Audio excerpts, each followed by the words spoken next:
Que o amor e a paz do nosso Senhor e Salvador Jesus Cristo esteja sobre a sua vida e que o bondoso Deus fortaleça e multiplique as bênçãos no seu lar.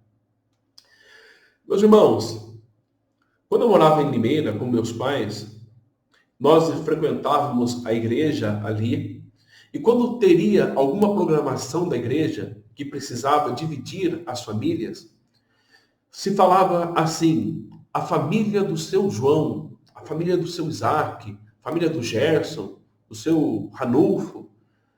E quando se falava a família do seu João, incluía-se ali a minha mãe, o meu irmão, eu e a minha irmã.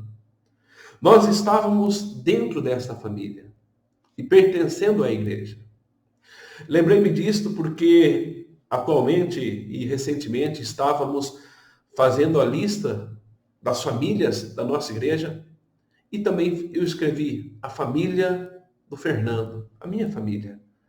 E ali incluí a minha esposa e os meus filhos. Lembrei que a família, a minha família sempre fez parte da igreja. Eu, às vezes, representado no meu pai, hoje a minha família é representada em mim.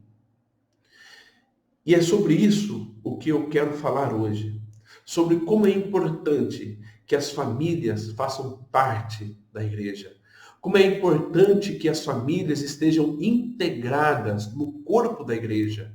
Estejam prontas para o trabalho e para vivenciarem as bênçãos da igreja. E eu quero ler com os irmãos em 2 versículos em Números. Números capítulo 2, o verso 2. E Números, capítulo 2, o verso 34. Diz-nos assim a palavra do nosso Deus.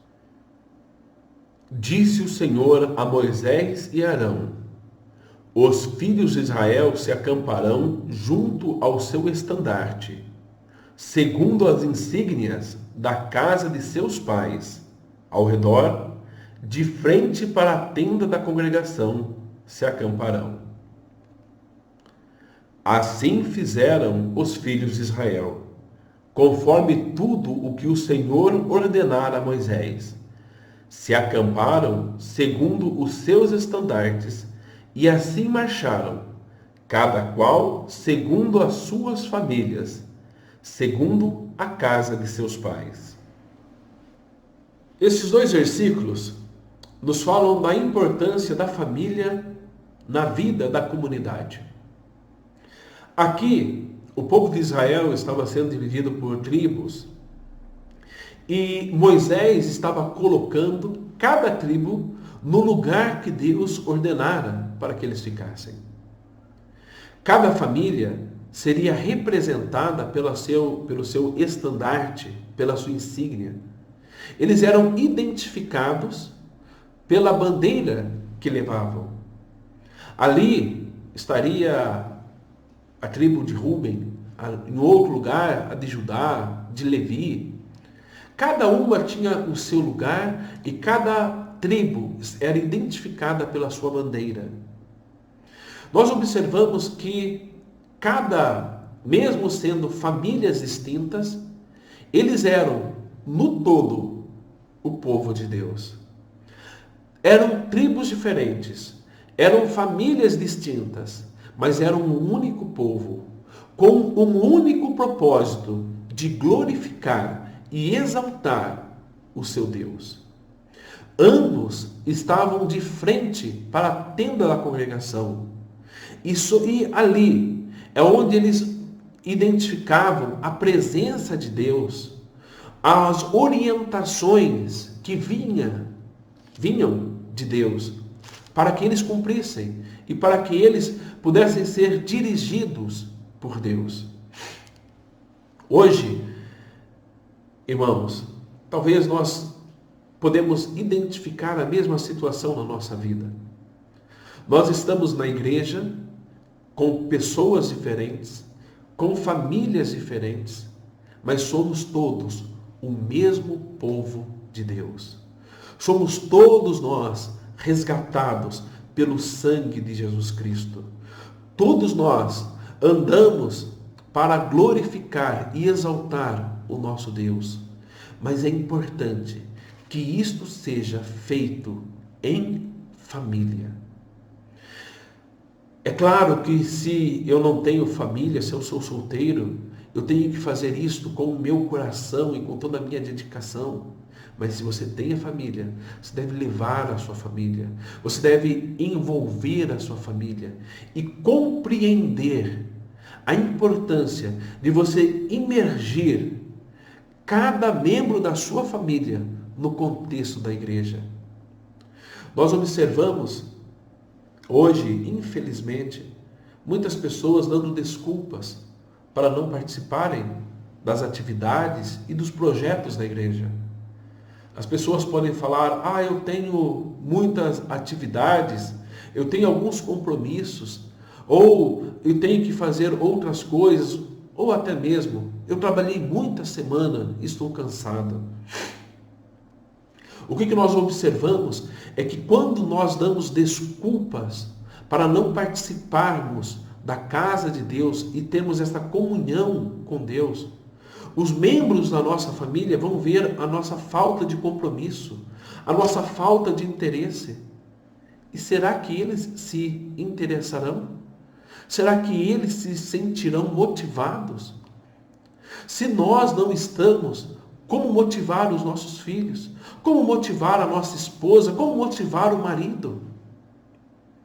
O que nós devemos observar é que cada membro deve estar integrado nesse contexto e devemos fazer o máximo para que cada um participe ainda mais, se fortaleça ainda mais, crie laços de amizade, crie laços reais e verdadeiros de amor um para com os outros, para que todos nós possamos fortalecer-nos, não somente como famílias e também como povo de Deus.